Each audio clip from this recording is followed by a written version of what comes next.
Value-based billing remains a dominant concept in healthcare.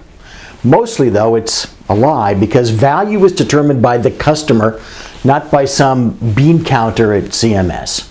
Sure, CMS may be paying the bill for Medicare patients, but the patients are the actual customers, and only they can assess whether value was truly delivered. Yeah, I know, I can hear you out there, the third guy from the left wearing khakis and a white lab coat muttering, but CMS is paying the bill. Yeah, that's the problem. Once organized medicine, read that as the letters A, M, and A, bought into the concept of Medicare in 1965, physicians opened the doors to government meddling. After all, if the government is going to pay, the government is going to demand something, and something more, and more, and more as the price for payment.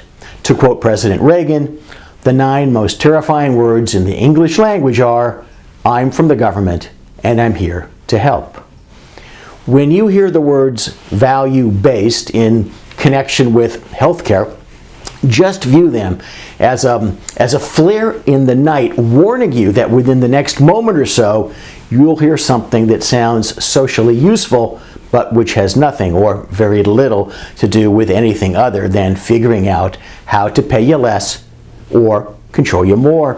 This is especially true if the comments are coming from an economist, because economics is the study of who gets what in the actual world, while today's so-called economists are those who are preaching who should get what in their imagined world.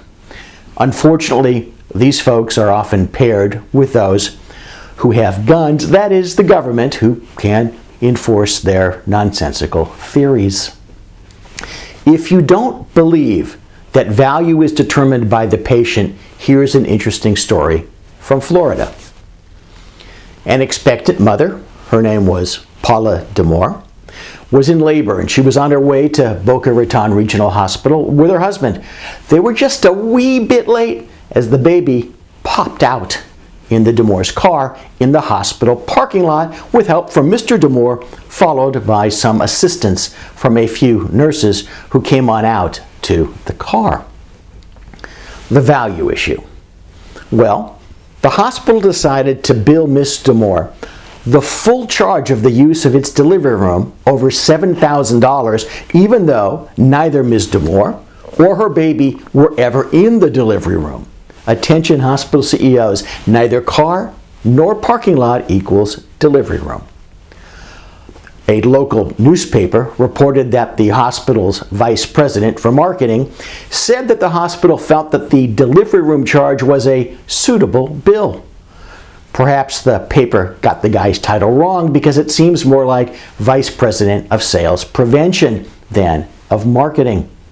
The point, of course, is that the value of the services received by Ms. Demore can only be assessed from her point of view, not the hospital's.